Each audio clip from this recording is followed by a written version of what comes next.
It's time for MacBreak Weekly. The reviews are in for Final Cut Pro, and boy, are people mad.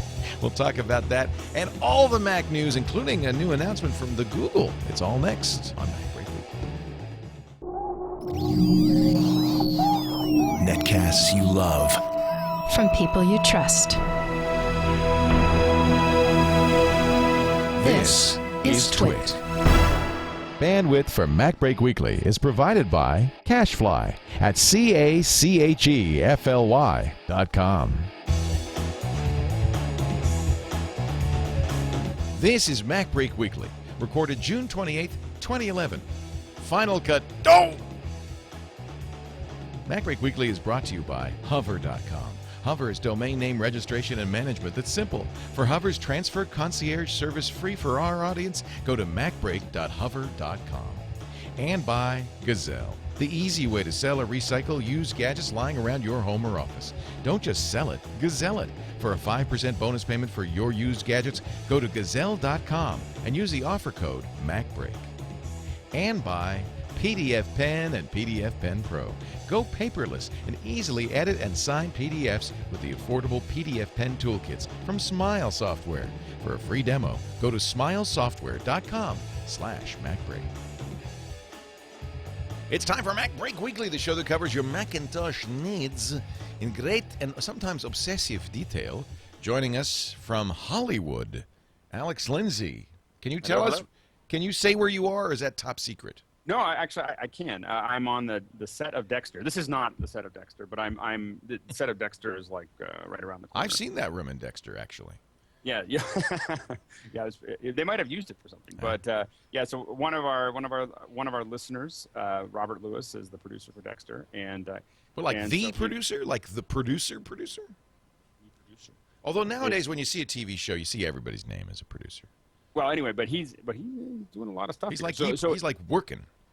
He's working here, and managing stuff and watching the show, and he's a big fan, and so he invited me to come down. I was complaining that Dexter was getting taken off of Netflix, so I got invited to come down. He would love to have you, Leo. Yeah, I've heard it all before. You should definitely just think of me as recon for the real and big.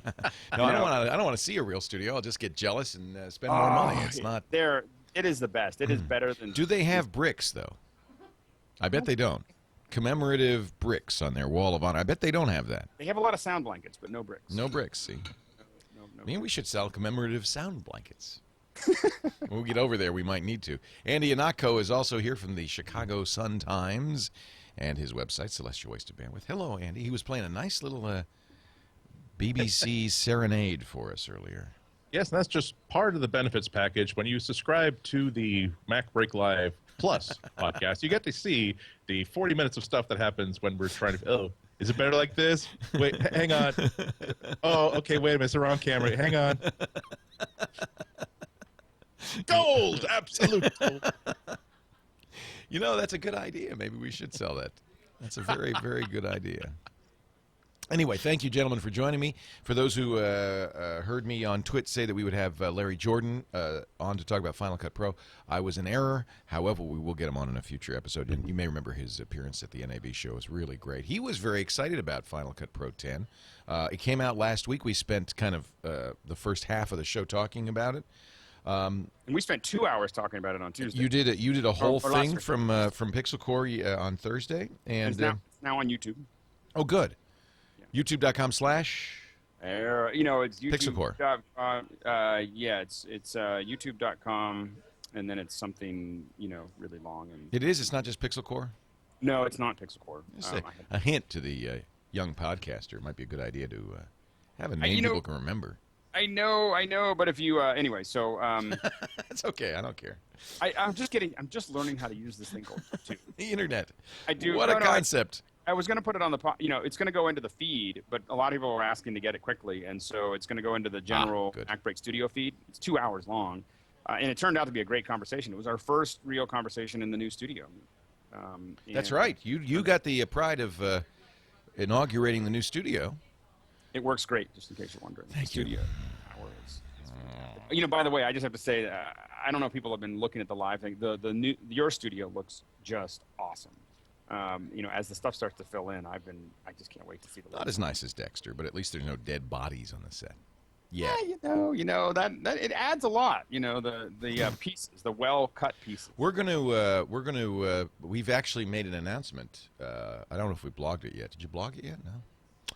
But we have decided, we just decided to throw a dart at the calendar, and July 24th will be our first broadcast. We'll do Twit that Sunday from the new studio. So I will do the Tech Guy radio show here on the 24th. I will then pick up my ball, and I will walk down the street 2 blocks to the new studio, where I will place the ball at the table, and we will do a Twit. And that will commence the actual production from that studio. And I think the movers are going to come the day before. We'll have the office staff will then, Monday, that next day, we'll be there. And then this place will be a shambles, because then the next step is to tear this thing up and bring that over. The current studio. July 24th. And we're thinking, and please save this date, August 21st for the party. I'm always up for it. Andy, you will receive an invitation in the mail. Thank you. But save the date. If I don't make it, just take a couple of those jumbo shrimp, just put it in a FedEx envelope somewhere over there. Really? Well, I just like to feel as though I'm part of it. I want you to be here. Anyway, we'll figure that out. But August 21st, of course, Apple will probably do an announcement or something. But, no, if Apple makes an announcement, I can make it a tax-deductible trip. There you go. No, this is still tax-deductible. It's deductible. That's true. Yeah. This is business, sort of. There you go. Sort of. So, yeah, and then we're going to do, I think we're going to do a like a 12-hour broadcast associated with that. We'll just because if all hosts are in town and there's a lot of stuff going on, we'll bring dignitaries in and stuff, and I think we'll just do 12 hours straight from the party. I'll wear a tuxedo. No, again, I keep coming. You're throwing it away. You want Hef's penthouse. You want the smoking jacket. All right, I'm wear this. If everybody's going to be there, you want a party. You want like a light jazz band. That's a good idea. No, we'll do that. And we have a place where a jazz band could play. So anyway, but enough about me. How are you? Let's talk about Final Cut Pro 10. It's been out a week now, and according to Gizmodo, Apple. Actually, this comes from EOS HD. Website. Apple is apparently sending refunds to some people. EOS HD is a site for people who use Canons for shooting video, and they have a couple of emails from Apple saying, well, here's one. This is a British one. Moving forward, I understand you're not satisfied with the app Final Cut Pro. I certainly appreciate you would like a refund, and I'm more than happy to help you out with this today. In 5 to 7 business days, a credit of £179.99 should be posted to the credit card that appears on the receipt for that purchase. Please note, this is a one-time exception because the iTunes terms and conditions state all sales are final, as we know because we heard Richard Dreyfuss tell you. And then another one, refunding both for Final Cut Pro and Compressor in U.S. dollars. So, I mean, anybody else in the chat room got their money back? Has anybody asked for their money back? I hope we don't start a avalanche. And yet you, Alex Lindsay, I don't think you want your money back. No, I don't. I spent good hard-earned money on Final Cut 10, and I'm quite fine with it. I think that. I do, and I want to make sure that's clear that, there's a hope. I'm not talking about someone who's not using a lot of the heavy features in Final Cut 7. We've used just about all of it. We use multicam a lot. We use a lot. Multicam is gone, right? Yeah, we use EDL. We have, and on top of that, no we have EDL. Although Apple says EDL is an antiquated format, you shouldn't be using it. It is an antiquated format. And there's what is it? OH. What is the newer format? OMF. And it doesn't support that either, but it will. But it will, according to Apple. Well, yeah, and so the thing is that I am one of the and I keep on saying one of the 10% of users. I mean, I think that a lot of times we're hearing a lot of people get upset. A lot of people are talking about it.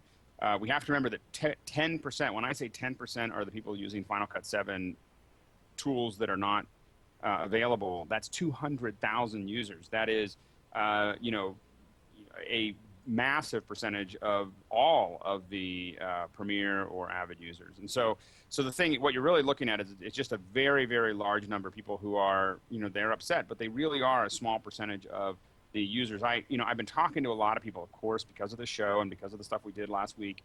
a lot of people have been talking to me about it, and there's obviously Final Cut editors are apoplectic, in the high end. The high end. That they've lost Final Cut. They've lost the server, Final Cut server. Maybe the question really is, did Apple mishandle this release? Yeah. That's what people are, I guess, really complaining about. Some say you should have called it Final Cut Express or iMovie Pro. Or you could have just called it. One of the things that was bouncing around is you could have called it just Final Cut X.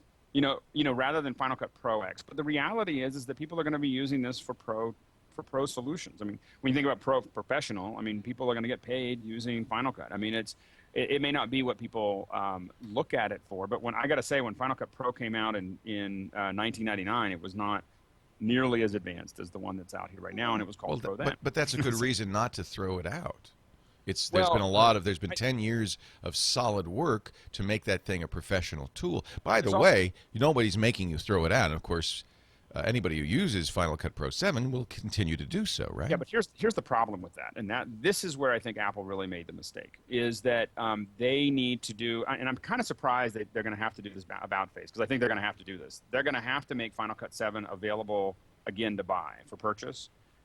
Maybe through specific outlets, maybe through whatever. But the point is that they had to do this with iMovie when they launched the new one. I'm kind of surprised they didn't. Yeah, you could but iMovie was free, kind of, sort of, and you could download an iMovie. You could download the old version of iMovie for a long time, right? iMovie HD. In fact, you might still be able to for a long time. Here's the upset for editors or companies that pay those editors, is that they're now in a position where they have an application that they can't grow into. They can't, if you can't buy Final Cut, it means that you can't add new stations. So even if they want to stay with Final Cut. No, and that's right. And we want to add a fifth station, for instance, at Twit. And you're in big trouble. Because you don't, I mean, I'd go out and buy it now. That station will have Final Cut Pro 10 on it. Right. And but so nobody will want to, actually, for what we do, I don't think that's an issue. Well, that's the point, is that for what many, many, many people do, one of the things we're going to be doing another live stream on Thursday it's TWIP Live, This Week in Photography Live.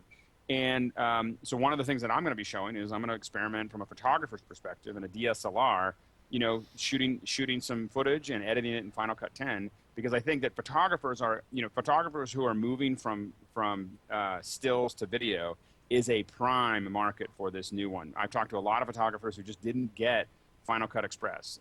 They were playing around with iMovie. They didn't want something as heavy as Final Cut Express, and then because of that, they didn't want Final Cut Pro. They didn't want Premiere. They didn't want Avid. All that's too much for them. For them, Final Cut, Final Cut X is the right solution for them. Andy, what were you going to say?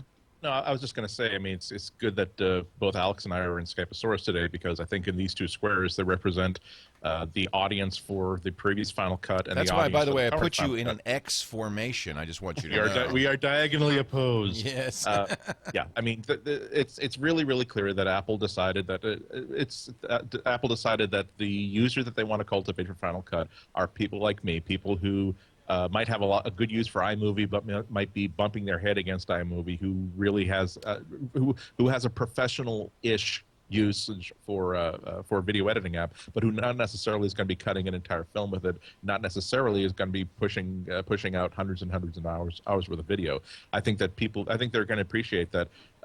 They're going to lose the professional editing station, but they're going to save a lot of money in training.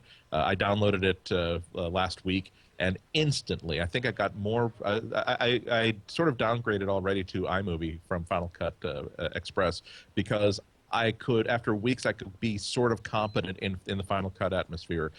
Whereas with Final Cut 10, even though there is a learning curve, a steeper learning curve than iMovie, I could get a lot more done after just the first day than I had learned in the first couple of months of Final Cut 10. The last thing is, it really does show off that a basic maxim of Apple is that I'm speaking to everybody out there who uses Apple stuff.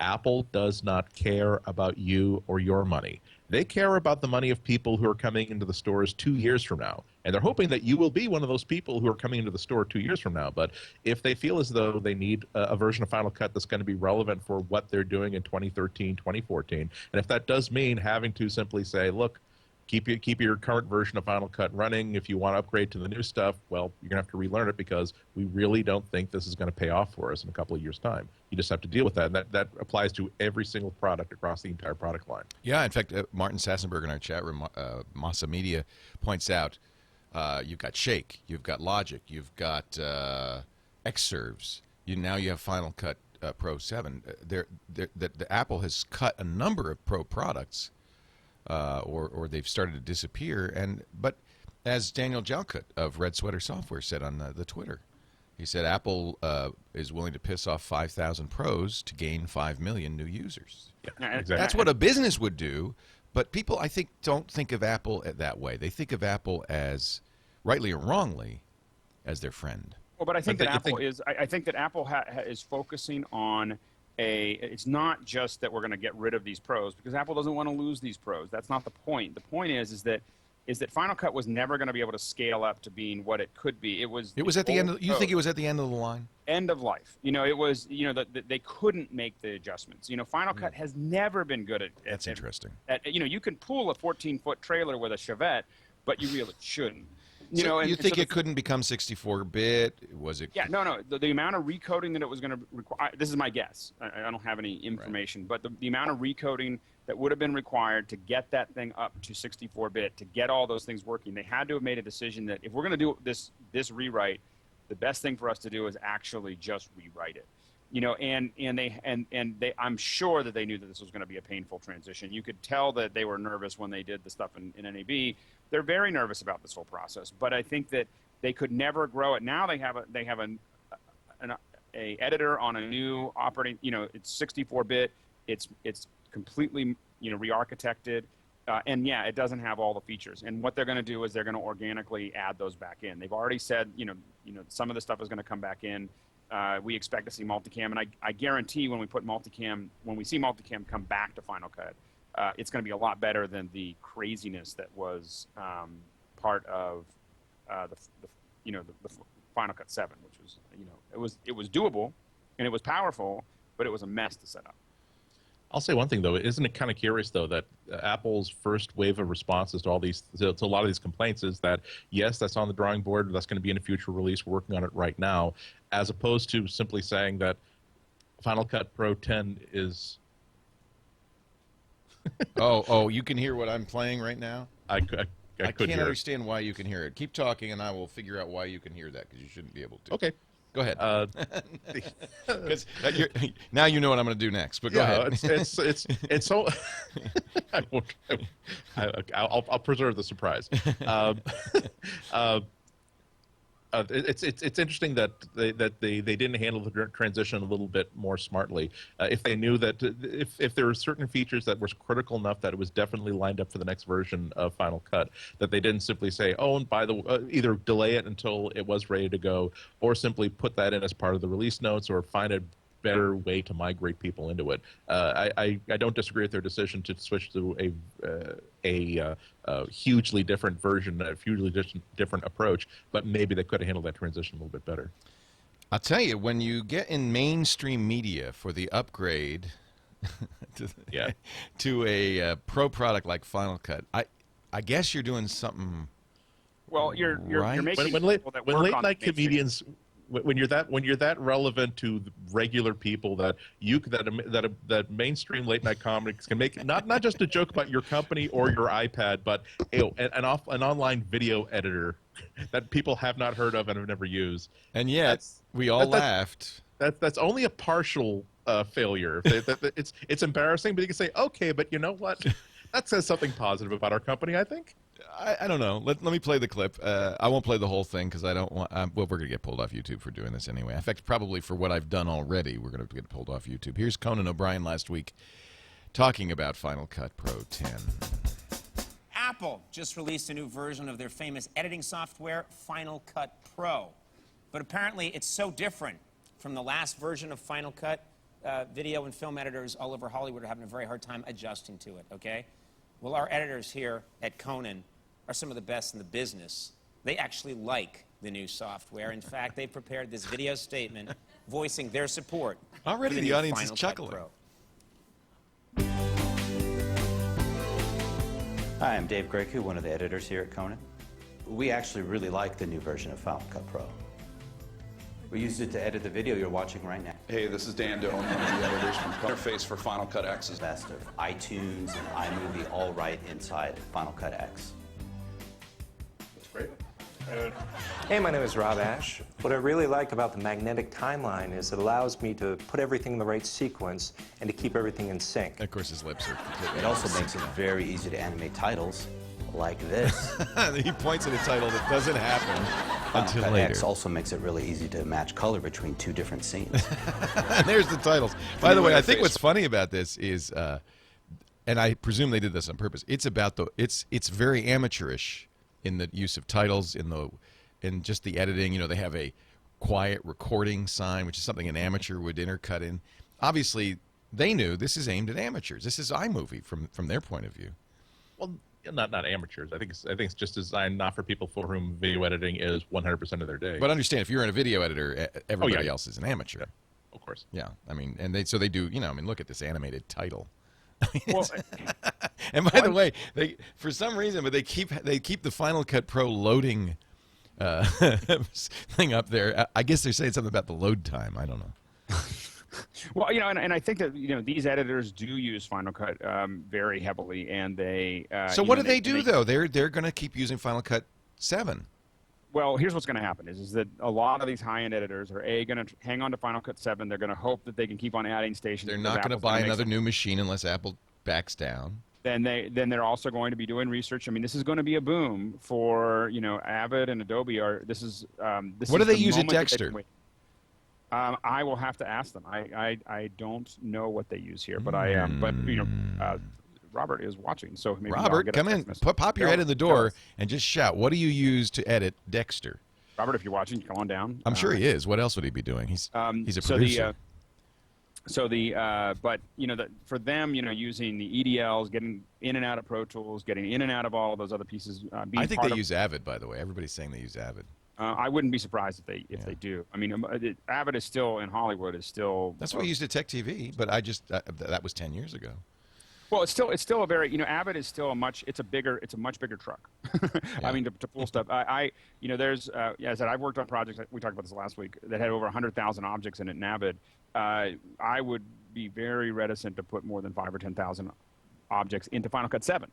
You know, and so I don't think that, you know, I don't think Final Cut was ever that good at managing these heavy workloads. I think you could do it because people were committed to doing it, and they were, you know, and it was a lot cheaper.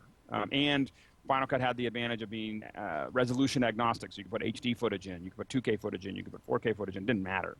And Avid was always, you know, you'd pay an extra $100,000 to do that. 4,000 signatures on the petition online that says Final Cut Pro is not a professional application. 4,000 out of 2 million. Yeah. Well, That's about what Daniel Jutka was about right. He said this petition requests that Final Cut Studio 3 is reinstated, supported, and referred to as Apple's professional-grade editing application. Final Cut Pro is restored under a new name with the functionality and user interface of Final Cut Pro 7. Final Cut Pro 10 is to be considered part of the iMovie family or labeled a prosumer product. Or this one, which I like the best, the source code is auctioned or sold to a third party.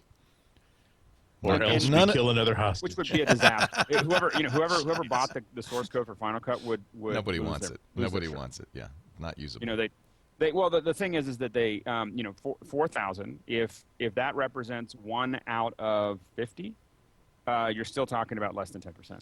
This is why, by the way, I'm a big open source advocate. Had this been an open source project, this wouldn't be a problem. Right. Well, it wouldn't have ever been written in the first place. You're right. There's nothing of this quality, although there are projects ongoing projects to create editors. Also, no one would have had the power to reinvent it. It would just be a forked version where you'd see a lot of clutter from the previous version and a few nice tweaks in which you would now have to decide between 4 different versions of Final Cut instead of just 2. Well, here's an opportunity for those 4,000 people who signed that petition and everyone else. Let's, you know, if you really want to put a stake in the ground, let's support Lightworks or something like that, an open source choice, right? Sure. Why not? Yeah, the other advantage of open source is that if you have an editing bay with the right, if you're a company with the right kind of juice, you can simply say, next time an editor says it would be really, really cool if this app did that, you have access to the source code. And you can just basically. I agree. There's a lot of people, Alex included, who are out there who could make a great open source program like this. Yeah, I mean, the point being that when a company owns something outright, they have the right to do anything they want with it, whether you agree or not. You can sign all the petitions you want. And I think when that company has a lot of resources, and when there's other companies that have resources, the chances of an open source project, having the same focus and ability to implement is absolutely. It's not really. It's a great idea. Look at Lightworks does advanced multicam editing with unlimited sources. And I haven't used Lightworks, so I can't comment on whether it's a good editor. Apparently, it was used to edit the King's Speech. At least that's what it says here. Congratulations to Tariq Anwar. Talks about his career, explains why Lightworks is his editing system of choice.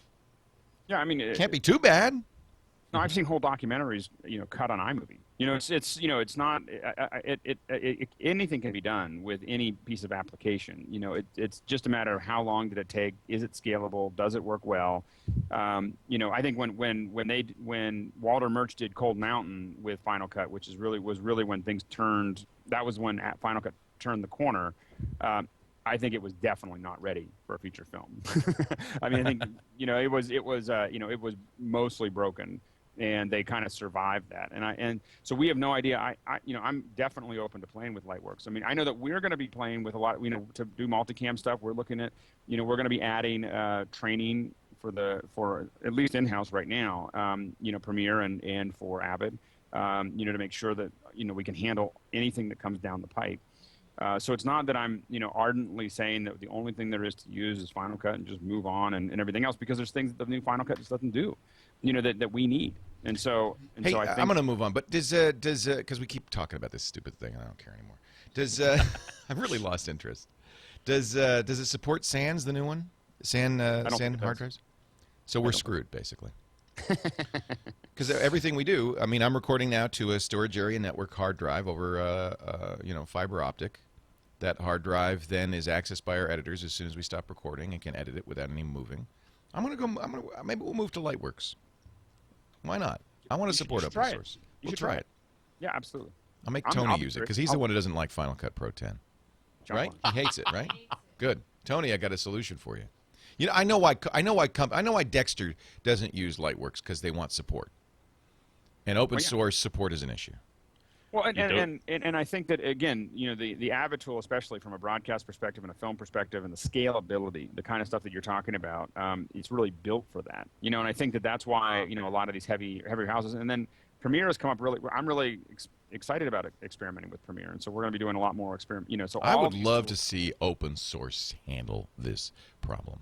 This is a perfect case for open source to say, hey, we could do better. And then make a very clear statement that when software is proprietary, when codecs are proprietary, you always are at the mercy of the company that makes it. Period. End of statement. And this is a perfect example. And if you don't like it, this is why you shouldn't go to Avid. You shouldn't go to Premiere. You should go to Lightworks or something else. You should support an open source project so that you don't ever have to do this again. Well, we'll add Lightworks we're going to be doing some tests head-to-heads among all these editors, and so what we'll do is we'll make sure we add that, and then come back and talk it would be a shame if everybody moves to Adobe, because Adobe's no better than Apple in this regard.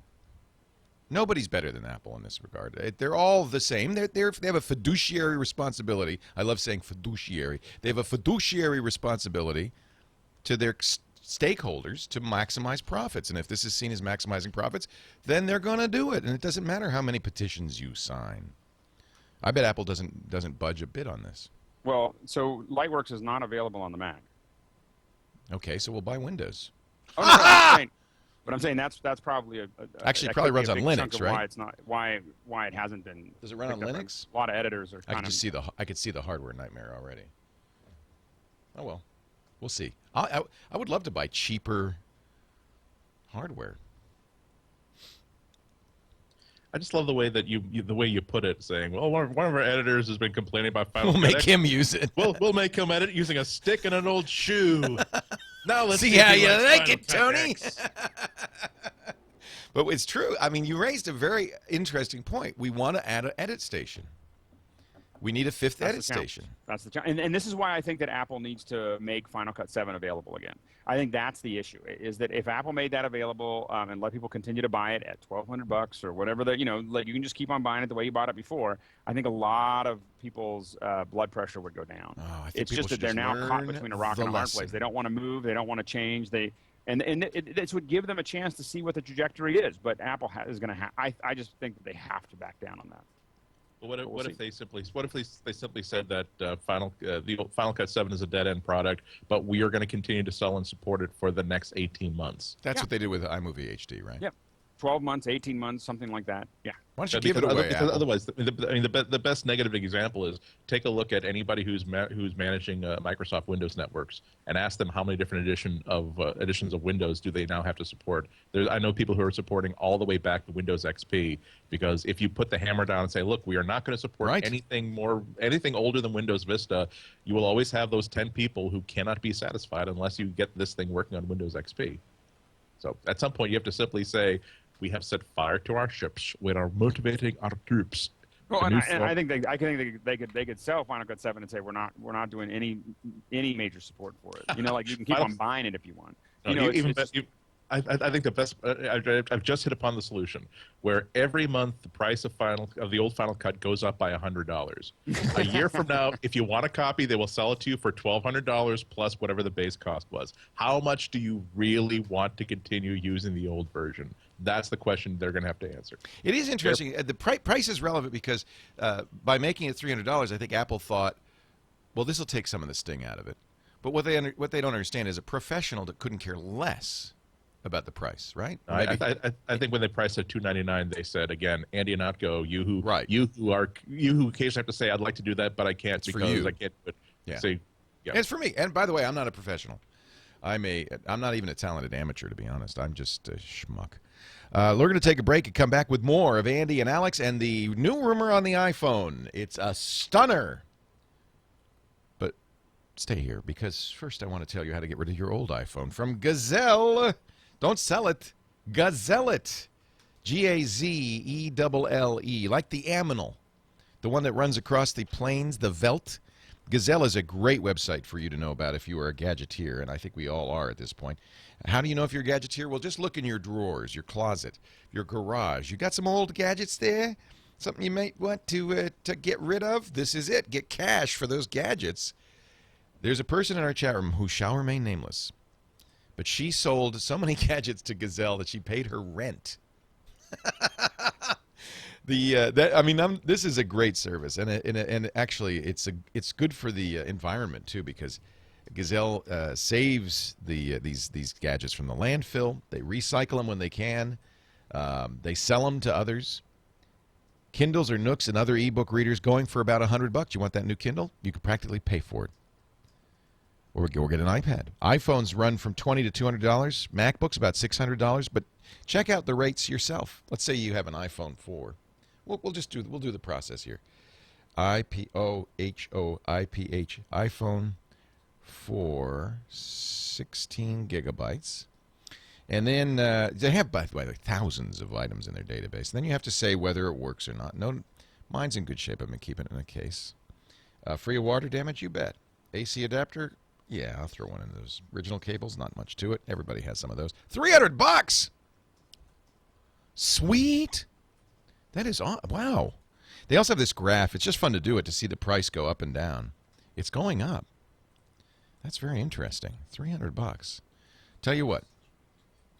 You just take that, you add it to the box, any old box. They will give you a mailing label you can print out, so you don't even pay for the shipping. You send it back. They remove all your data from it. If the condition is as you state, they will send you a payment. And by the way, you can get a check, but you can also get an Amazon card, a PayPal card. I think you even get a bonus if you take an Amazon card. 20 product categories, 200,000 unique items. Don't sell it. Gazelle it. You are going to find a great resource in your closet. Get it out of the closet and onto the streets. For a 5% bonus payment after you do all this, when you go to checkout, I want you to enter the bonus code MacBreak, and you will get another 5%, just right on top of that. I'm sorry, TWIT. Did I say MacBreak? TWIT. I guess we only have one. Sometimes they just they just do one. I'm going to continue here. I already have a Gazelle. Oh, this is so you got an account. Well, I won't go through this whole process, but you get the idea. Make sure you put TWIT in there for an additional 5%. Cash, greenbacks, dollars back. And you might want to do this because the latest rumor is, and this comes from Deutsche Bank and a Deutsche Bank analyst who is telling his clients there will be 2 iPhones this fall. The iPhone 4S, which will be an inexpensive iPhone. And that's probably the one that looks kind of like the Samsung. And then another will be the actual iPhone 5. Credible, Andy?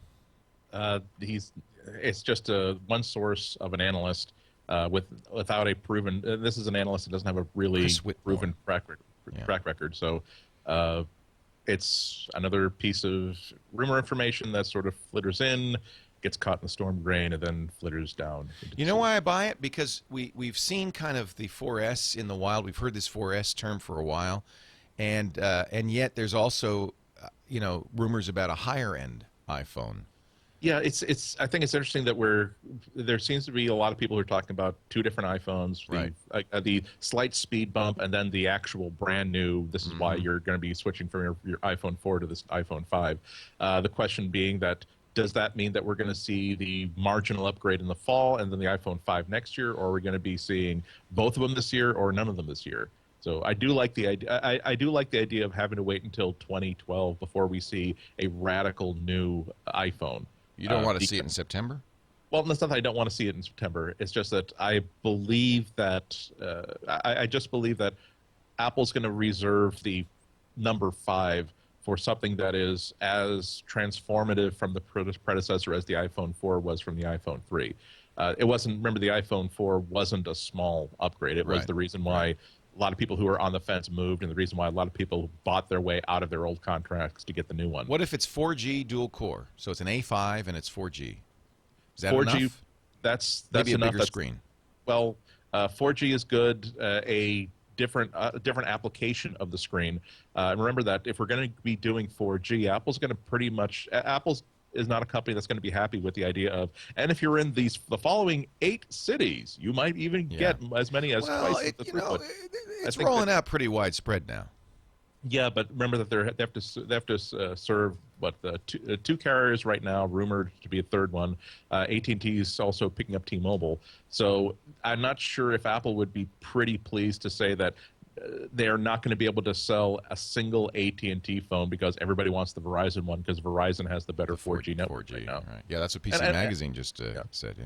And also remember that there's the component factor where they're not going to be able to sell this phone under contract for $399. It still has to be $249 in order to make it a practical concern. And it might be a while until they can get new camera components, new screen components, new 4G components, and make that happen.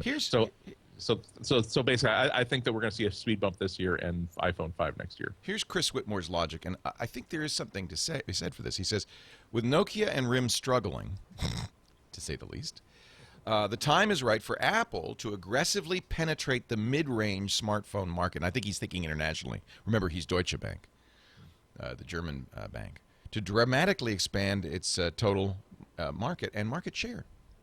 That would make sense, wouldn't it? Wouldn't it make sense to say iPhone 5 for the U.S., where we know we've got 4G in 42 markets or something like that on Verizon, AT&T's HSPA Plus is even wider spread, and a less expensive 4S, which is basically the 4 kind of remodeled for the international market. What about that?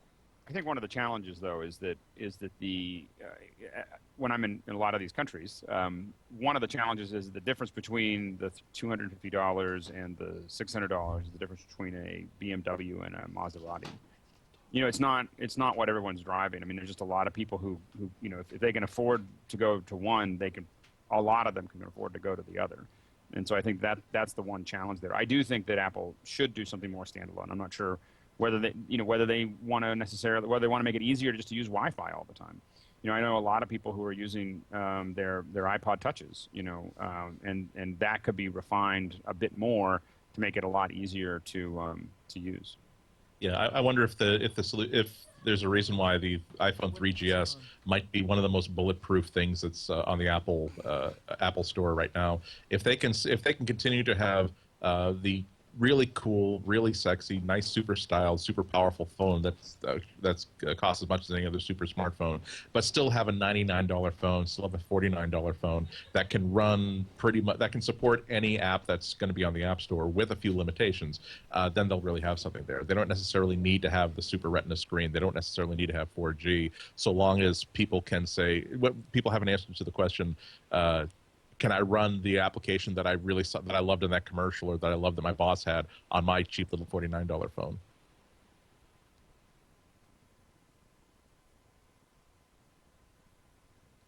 I'm sorry, I turned off my mic. Quite right. I'm back. We shall see. I think it's an interesting rumor. I give it some credence, but we'll see. Hey, by the way, Leo, I have an update. Yes. From the Dexter set. They use Avid here. They do use Avid. The editors would not switch to Final Cut from Avid, and now they can say, "I told you so." So they were pushed towards it, and they refused. That's interesting, isn't it?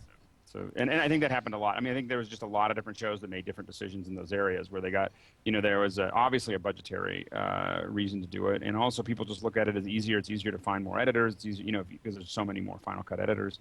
But anyway, I don't want to sidetrack this any further, but that was to follow up on what we were talking about. What if, just a thought, what if the new iPhone were edible? I think an editable one. I mean, there's lots of times when I feel like, I'm a little, I feel like a snack. I think it'd sell well in third world nations. I've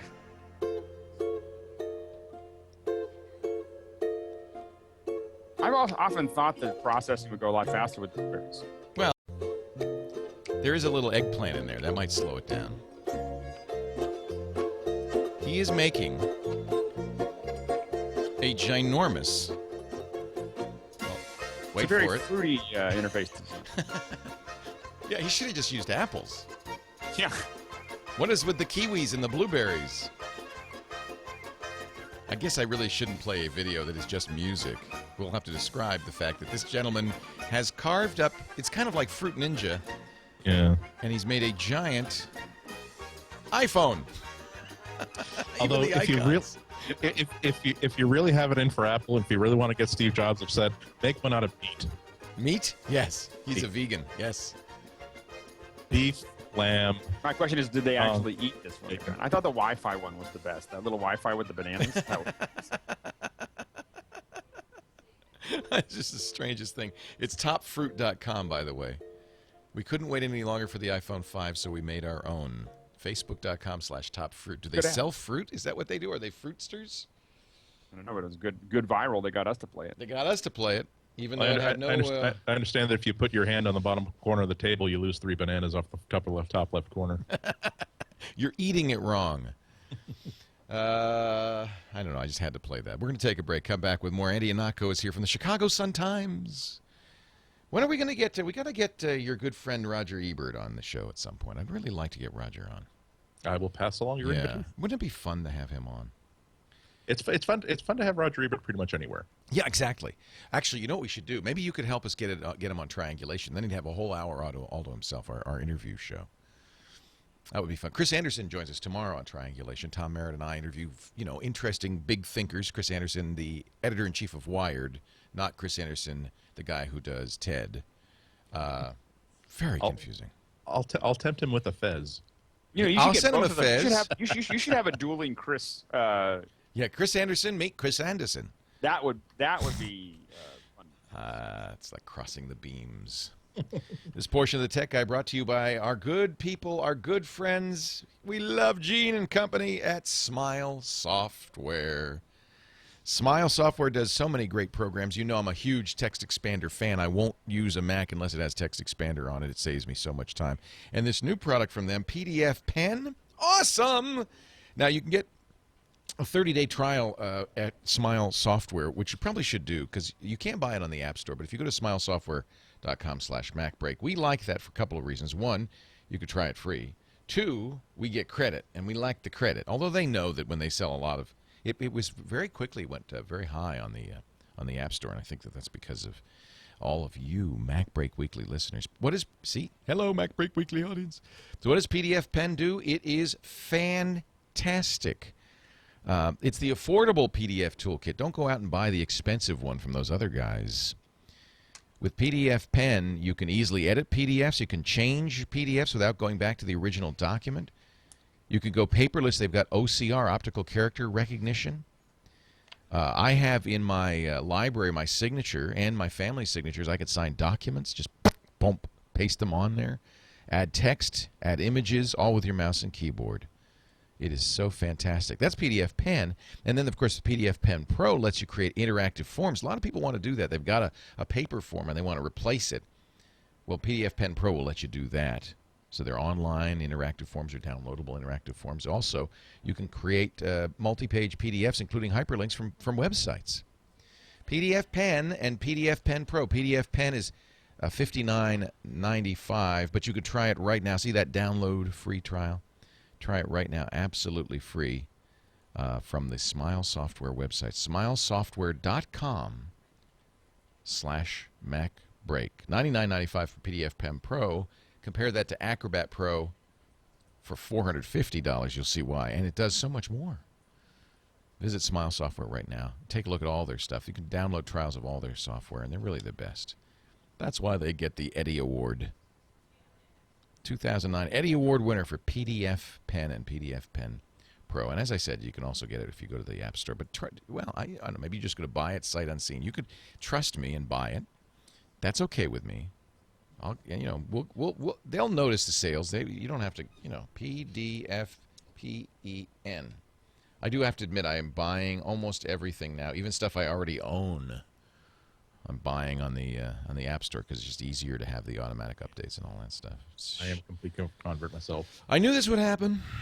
I have a free copy of iWork that I've been using for all that sort of stuff, but I've repurchased every single copy of that just to make sure that anytime I'm in front of a computer that does not have a machine of mine that doesn't have iWork on it, I don't have to look for anything. I don't have to plug anything in. And for the rest of or at least for the rest of my life until iWork 11 or 12 comes out, I will have a certain problem solved. Yeah. And and you could just, Sketch I bought a long time ago. Bought it online. Again, partly because I want to support the Sketch people. Yeah. But also because then I don't have the updates. Just an hour ago, I have the pick of the week, which I bought off the App Store last week. Don't have it on this machine in front of me right now, but that's okay. Within 10 seconds, I had it on this machine right now. Isn't it cool? My pick of the week's from the App Store, too. How depressing is that? Smilesoftware.com/MacBreak. Oh, is this an app regarding to genocide? That shouldn't be very depressing at all. So Sophie's Choice, the interactive game. Actually, I have to say the App Store is great for games because I don't know why. I guess because of the iPhone and the iPad, I'm in that mindset where I don't mind buying a game, like a casual game, and so I've bought so many games. I haven't bought a game, it's like they brought me back to the gaming scene just because it was so easy. And they have like these simple casual games that are fun to play and stuff like that. Did you see that the iPad accounts for 97% of U.S. tablet traffic? Boy, that just tells you something about the Android tablets. Yeah, big deal. It's also, there is. I repeat, there is no market for tablets. There is only the iPad. Yeah. HP has something interesting coming out Friday. This is going to be good. It looks really good, but it's going to be a building year for anybody who doesn't have an Apple logo on their tablet. Eileen, are we gonna buy a Touch Smart, whatever they call it, the HP Touch Pro tab thing?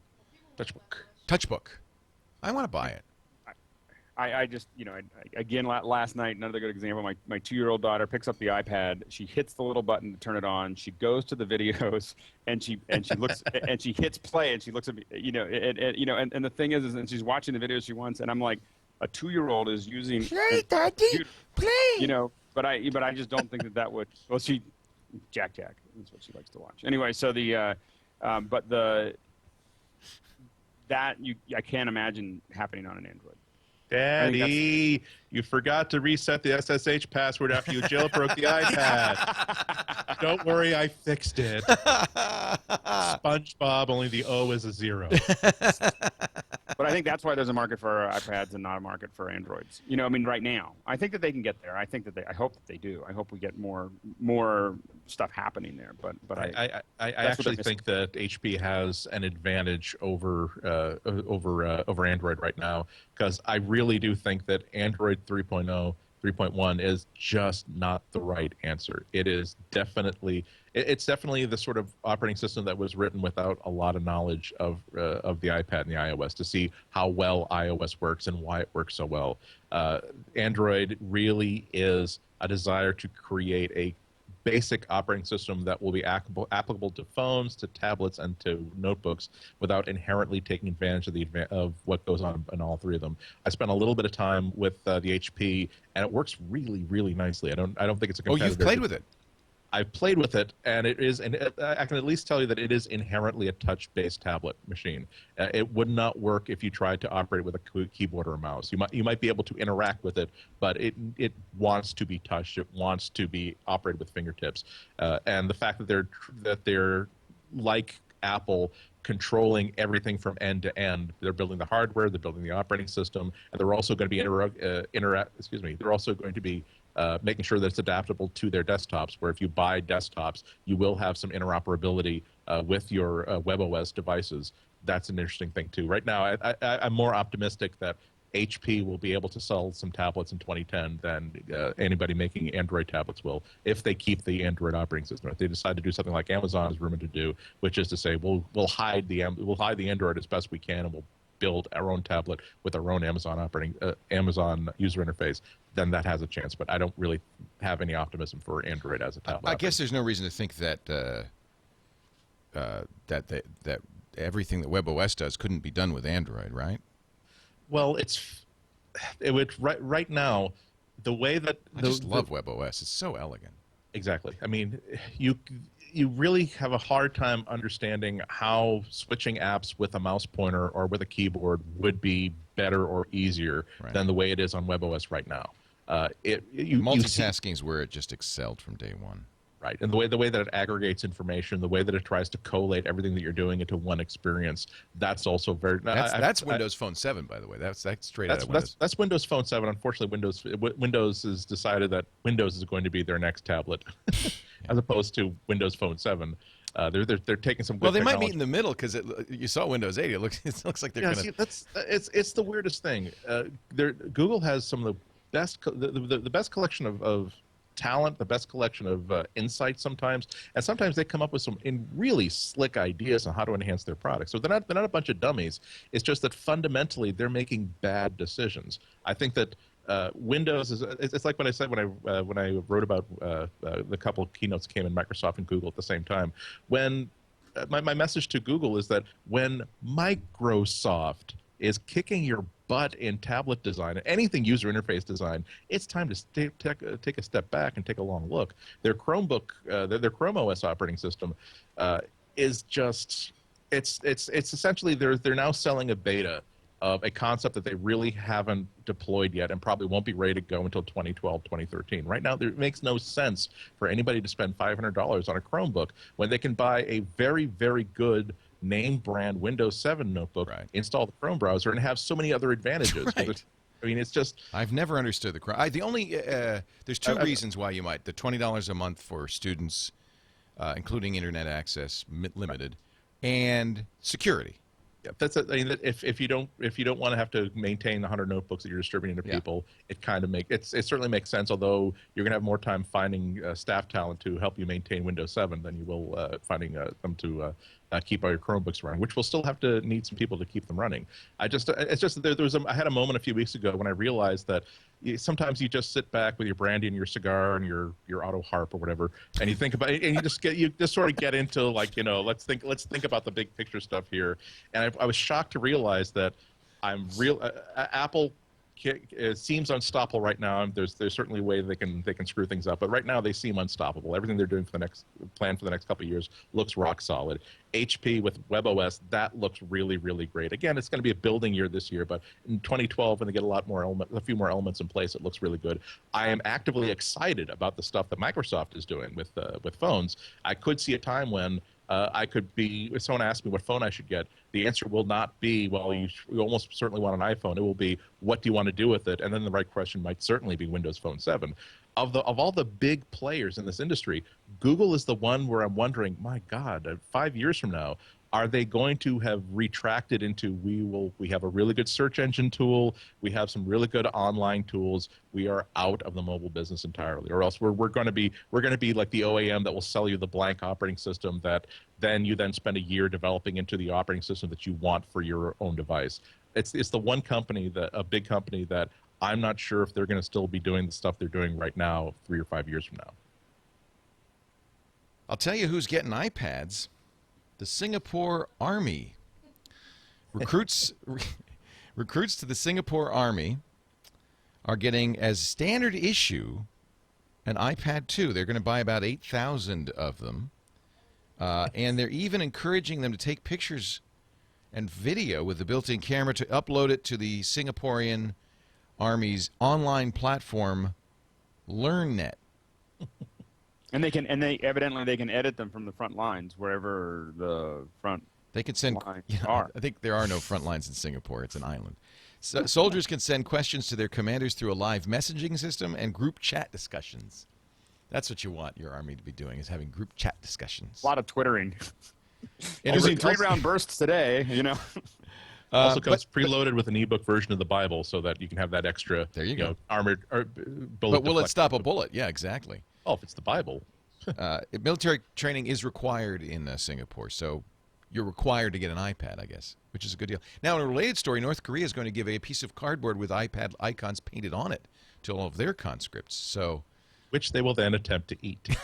Because apparently there's no food. Maybe they could use that edible iPhone. Let's see if there's any other Mobile Me to iCloud transition details now kind of starting to come out.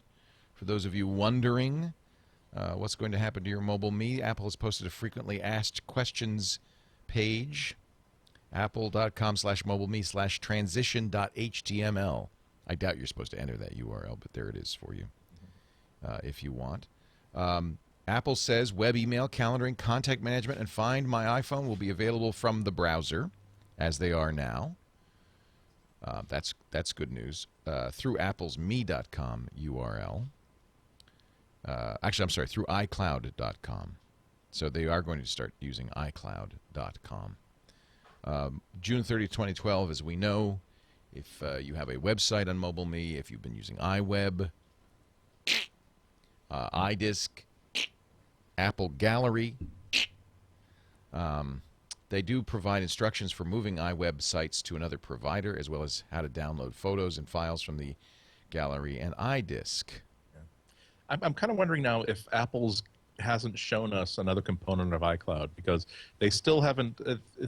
I think that every time that in the past few years that I've visited someone's site, especially if it's a business site, and I realize that, oh, they're using iWeb. This is a .Mac website. Mm-hmm. You think that, okay, clip-on bow tie in terms of professionalism. But still, it's the easiest way to publish and share photos and videos when you're. I agree, and I feel bad for people who fell for that, because right. Well, it's that makes me think that they're ready to say that iWeb and your mobile galleries are not going to work anymore. I'm wondering if sometime before they roll out iCloud to the general public, they're going to say, oh, and by the way, here's something that we're giving you that's even better for sharing photos and videos for the general public. I would think so. Yeah, I would think so. You see the dashes next to iWeb Publishing Gallery and iDisk. I would think that they'd be providing something. If not, a company like Squarespace would be very wise to write a iWeb import tool, or WordPress or somebody, because that's a real opportunity. But again, not to beat a dead horse, but. And I think I said this from day one with iWeb, as pretty as it is, we learned the lesson from Microsoft's front page. You don't want to use a proprietary tool to create websites because you're stuck. Yeah, there's some people that have really pushed iWeb as, way beyond what it was designed for. And I think those are the people that are going to really have a hard time making that transition. Yeah. At least they have a year to figure it out, but it's not going to be pretty. Yeah.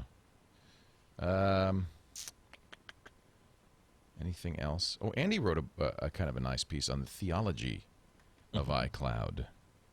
You had talked about that on the last show. I was reading that, and when you got to the bottom, I was like, man, Andy just said this. They totally lifted this from Andy. And I went to the top. I was like, who is this son of a... Who and I was stole like, Andy's... everyone. Oh, Andy did. Yes, I think it's just that sometimes I try not to like say the same things over and over again, or at least not without if I'm aware of it. But then there's sometimes when such I a good just idea think, you had to. Well, I just think that this is now what informs my own understanding of all these cloud services, and it was also informing my concept of why Google is now in big trouble. I do think You say Google is an Old Testament, you said this last week, theist-style cloud. Yeah, it's the difference between theism and deism, where theist gods are the ones who big magical guy in the sky with the right robe. You pray to him to save your crops. He saves your crops, or he smites you if you do something wrong. The deist style god is the one where you don't know if he exists, and he takes an indirect role in your life, or he did set things in motion a long time ago, and is very much a hands-off sort of god. I lifted a line from Futurama without attribution. Which is probably the best description of the deist theology, which is that from God's perspective, if he does his job right, then you will never have any clue as to whether or not he exists or not. And that's that really explains a lot, I gotta say. That's what iCloud is really about. Yeah, where, it's with magical. Google you have It will let you sync and stream your music, but first you have to upload all 5,000, 10,000 of your songs to Google's server. You can do Google Docs, but all your docs will live on Google's server. Google is the server through whom all blessings and punishments come, whereas iCloud is I don't remember having copied this file that I edited this morning on my iPad. Well, but there it is. I must have copied it somehow, and that's how these things work. Gives new meaning to the doxology. It's the Google doxology. Exactly. Praise Goog from who all documents flow. I'm sorry. Sync services all the way. Wait, that is a joke that a small percentage of our audience will get. Give me my T1 wide bandwidth. Give me my Wi-Fi unlocked friend. Actually, everybody in the studio is nodding. I think we have a bunch of deists in Did here. that IP in bandwidth come? Sorry. Hey, speaking of God, Thunderbolt accessories are here. Yes. The first when I got that news this morning, the first thing I did was call my local Apple store to see if they had them, because it would have pleased me greatly to hold this up and make that my pick of the week. You should have, yeah, the $50 Thunderbolt cable. Are you? Thanks to Max Arun who tweeted us this information. But to be honest, I was kind of surprised. You mean there wasn't a Thunderbolt cable until now? No, it was. I over the past 3 months, I have been trying. And anyways, there's the front channel, there's the back channel, and then there's the I know a guy who fabs parts. He might have a small supply of these connectors if you're willing to try to wire it up yourself. And I was getting absolutely nowhere. They look a lot like FireWire 800. But actually it's the you've seen it before, because if you have a mini display port, it's the same connector there. But this could be used for target disk mode, which is great.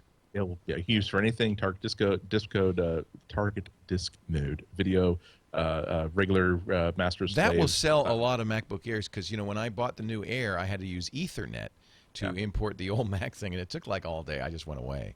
But if you do it on a Thunderbolt, it might take a few seconds. I don't know how long. It's a really big deal, and I think it also indicates that Apple knows that there are going to be a lot more Thunderbolt devices coming out, available sometime in the next month, and I think that's why they're finally getting them ready for the retail channel. Yeah, they've got the cable, and they're selling the promise 4 terabyte Pegasus RAID.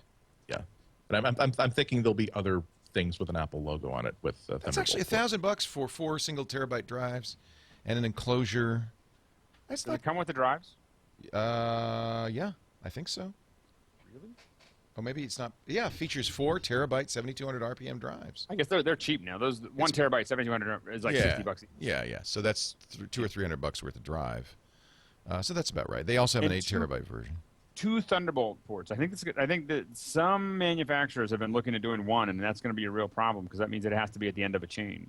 2 is important. So does the 2 mean pass through? Yeah. And remember that a lot of people are going to want that. Not going to want the last item on their chain to be a hard drive. They're going to want it to be a monitor, which almost certainly is not going to have a pass through. Right. Good point. For video. Good point. So this is pretty sweet. I would buy this. If I had a lot of money.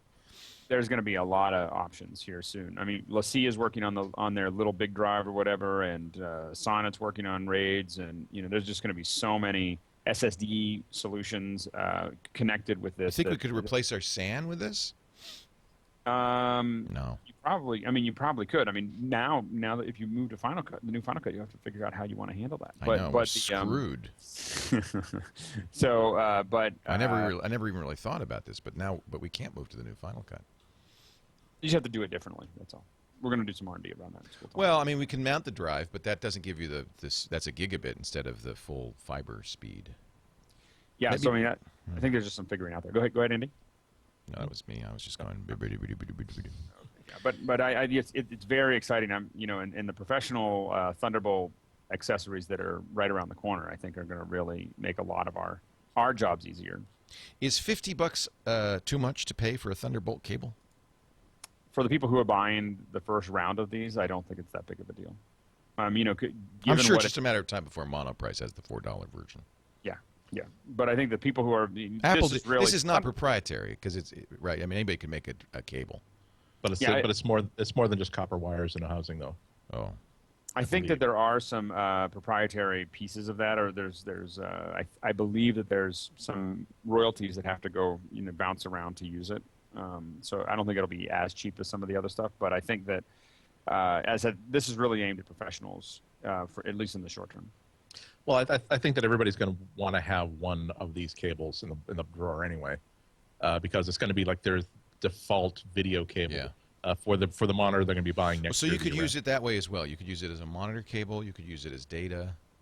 It's going to be a confusing situation because if you don't have most people are going to be. I think most people immediately are going to be using a dongle to convert their Thunderbolt port into a useful VGA or HDMI port. Right. But in the future, they're going to bump their heads into a couple of different situations in which they wish they had the right cable. Among them being that I would love to be able to use my iMac as a external screen for my MacBook, or I would love to be able to back up my MacBook onto my desktop and stuff like that.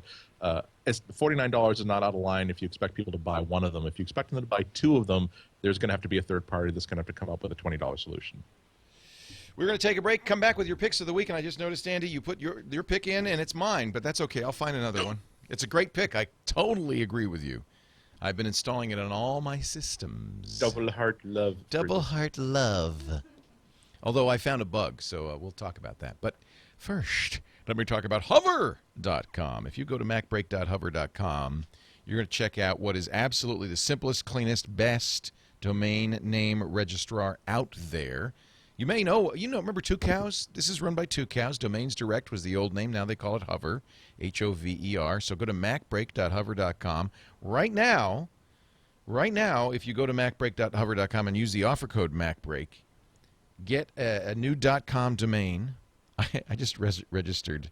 Maybe I better not say it. I'll save it because I don't want to. I do own it, but I just registered a new one. $15 and domain privacy. Whois privacy is built in. It's automatic. So that's a great deal. If you move your domains over to Hover.com, they'll charge you $10 for a full new year.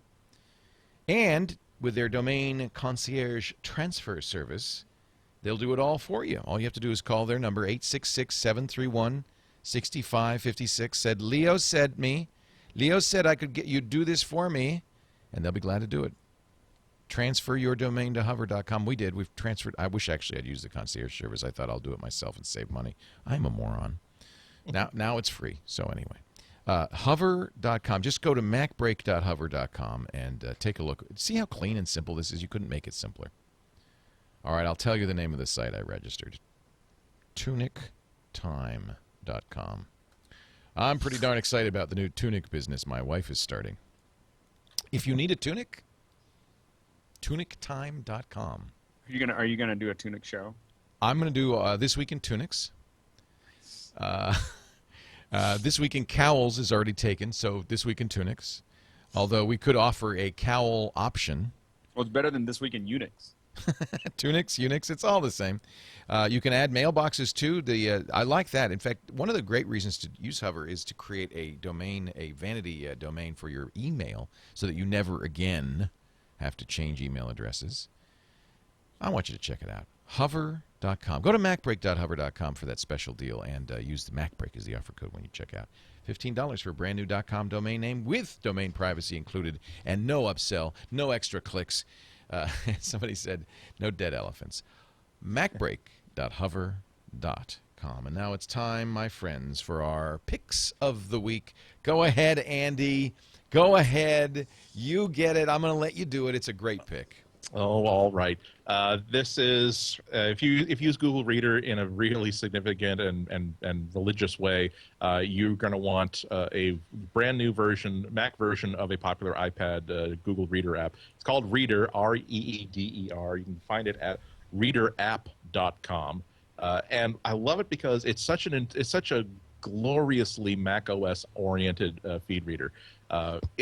The reason why I've been sticking with the web-based reader for so many years is because I haven't found any desktop reader for the Mac or the PC that really did anything to expand upon it. You have scrolling list of subscriptions, and then a pane that has the article that you're actually clicking on. Okay, why should I give you $20 for this when I can just type a URL in? This is unfortunately this screen is hooked up to my iPad and not. I'll show you the desktop because I've got it installed here. It's just fantastic. It's very fluid. There's really great animation. It's really easy to fly through the stuff that you want to read. It basically moves you from left to right through your master list of subscriptions. You tap on one blog that you're looking at. It'll give you a list and summaries of every single article there. You tap on one of those, and then suddenly you're looking at the close-up view. And it's easy with arrow keys just to simply float from left to right and drill G down, then drill back up again step by step. What I really like, and cut back to me for a sec, I set this up so I can show it to you. What I really like about it is that, like, for instance, right now you saw there's some sites that are nice enough. I think you can see most of what I'm talking about here.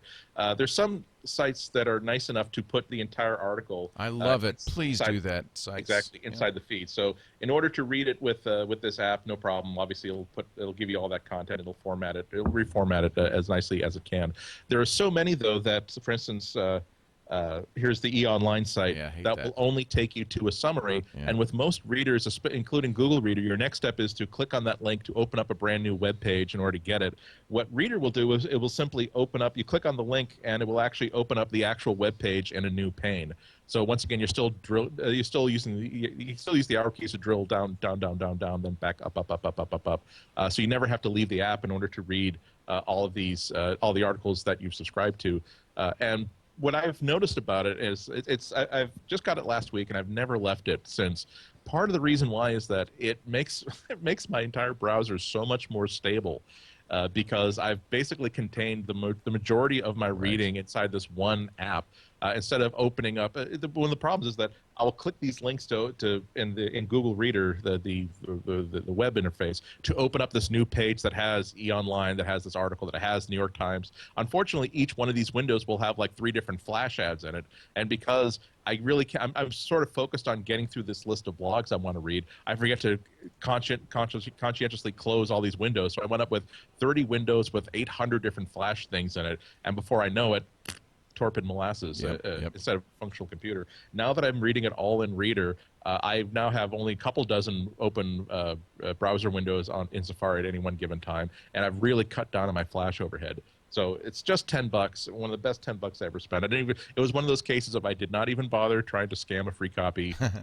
I bought it. I will be writing about this in my favorite Windows newsreader. But I knew that, you know what, I'm going to continue to be using this like day after day after I finish writing this review. I really have a moral imperative to give this guy $10. Well, and like you, I found it from the iPad app. And so let me show you though a couple of things. Oddly enough, I wasn't as big a fan of the iPad version. I think the front page is just stupid. But as soon as you remove the front page of that app and do it as a macOS app, I think it's really, really great. Yeah, I agree. You can customize up here. I've got the icons for the things I do, for instance, to tweet it, and I've also applied Control T will start a tweet, automatically. Things like that. That makes it very integrates easy. with Instapaper, Pinboard, and you mentioned this always bugged me about Hacker News, for instance. You just get the headline, but they have a readability built in, so you don't even have to go to the website. You can do the readability version of it, which is really clean. And look, I'm getting the full article, That by itself is huge from my point of view. I mean, this is, and you can do it. You never have to take your hands off the keyboard if you want. You could just go zip, zip, zip, zip, zip. And so this has actually become my primary means now of gathering news for all of our shows. It makes it just so easy. Yeah. And I can't wait to see a line edition of it when they.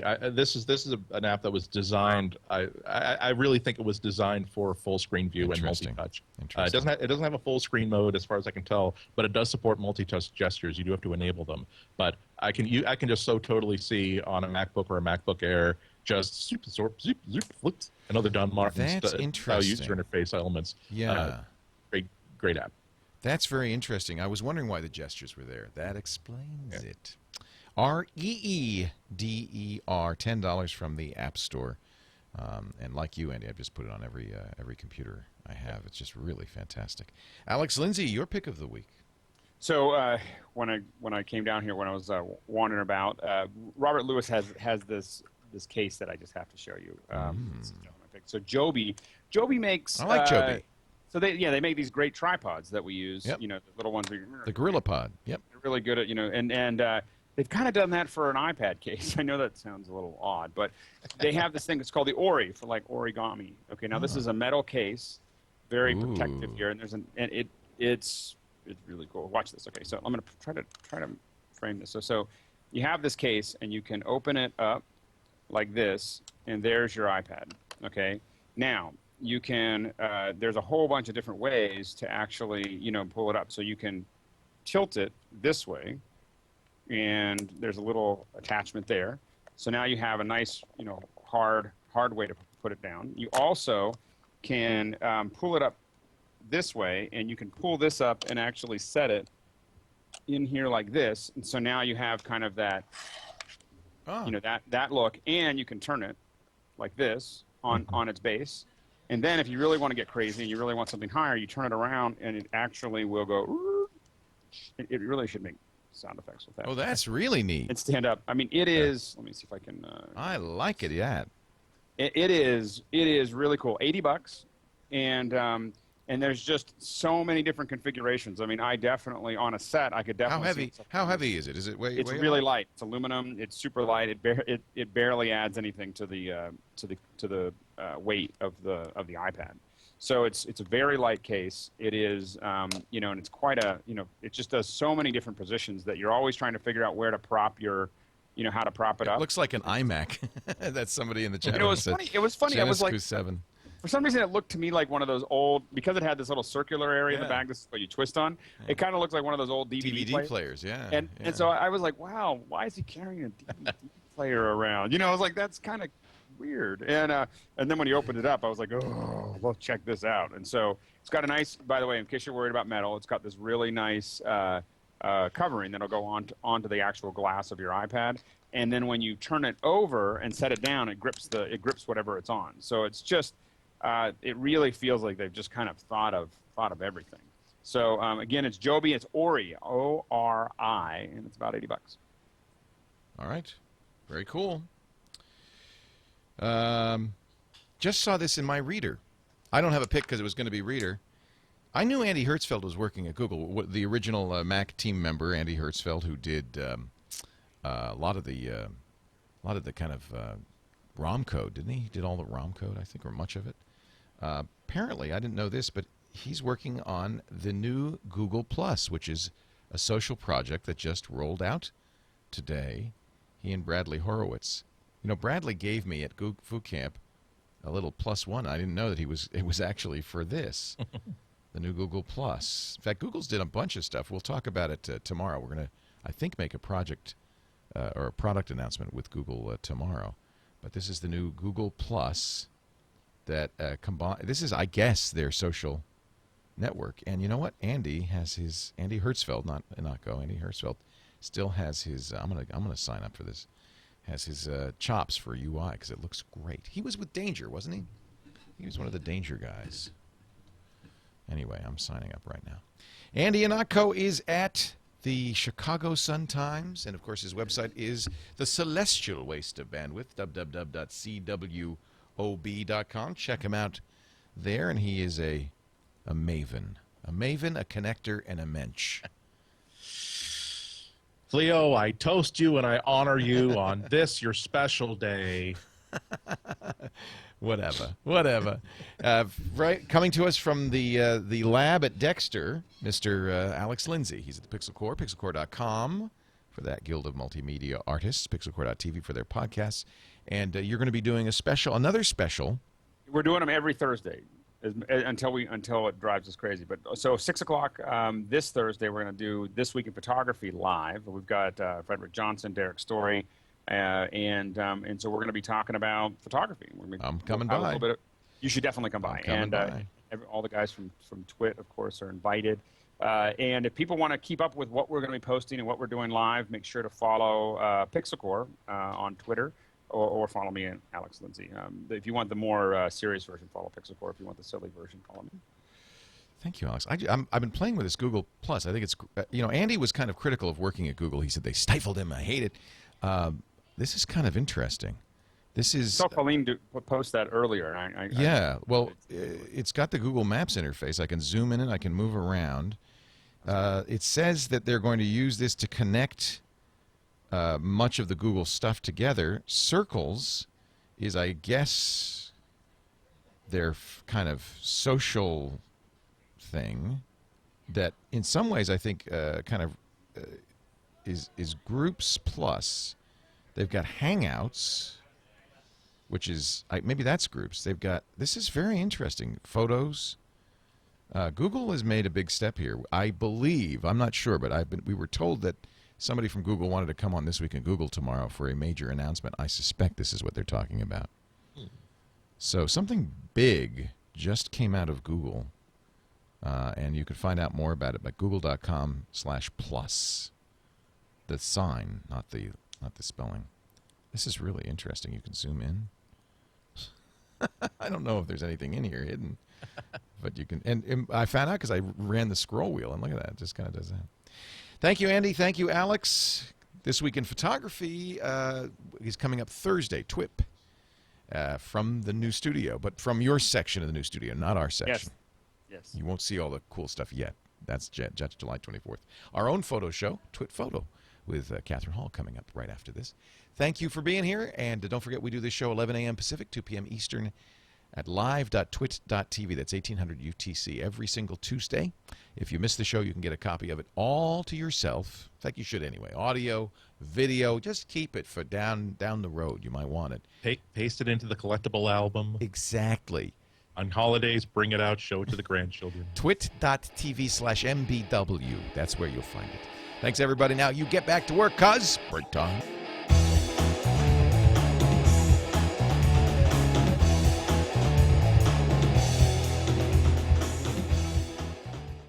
Never stop. I'll climb this stinking ladder till I make it to the top. The blushing bride, she looks divine. The bridegroom, he is doing fine. I'd rather have his job than mine when I'm cleaning windows. That was a lovely music hall song.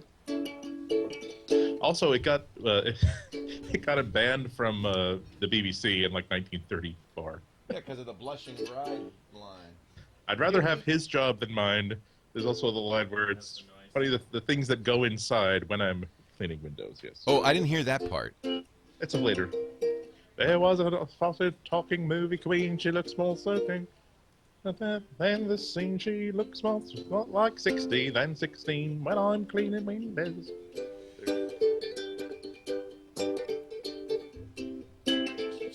You see what good things we put your money to when you buy a Twit Brick. Yes, Twit Bricks make it possible for Andy Ihnatko to play the ukulele. Twit Bricks bring us things like Andy's hat. Twit Bricks make all good things possible. So please, give generously to Twit Brickdom. Thank you.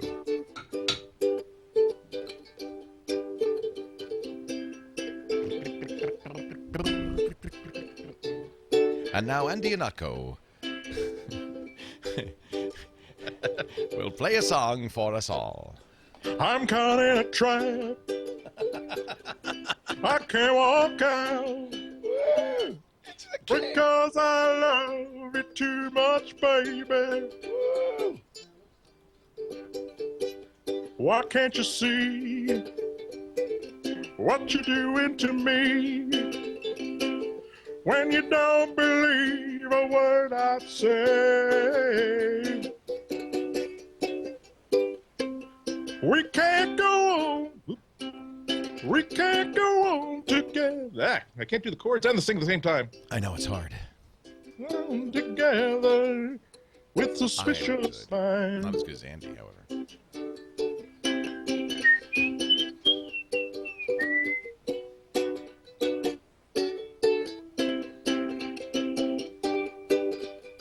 Actually, I think I only know like the first couple things of lyrics. That was just fine. Just wonderful.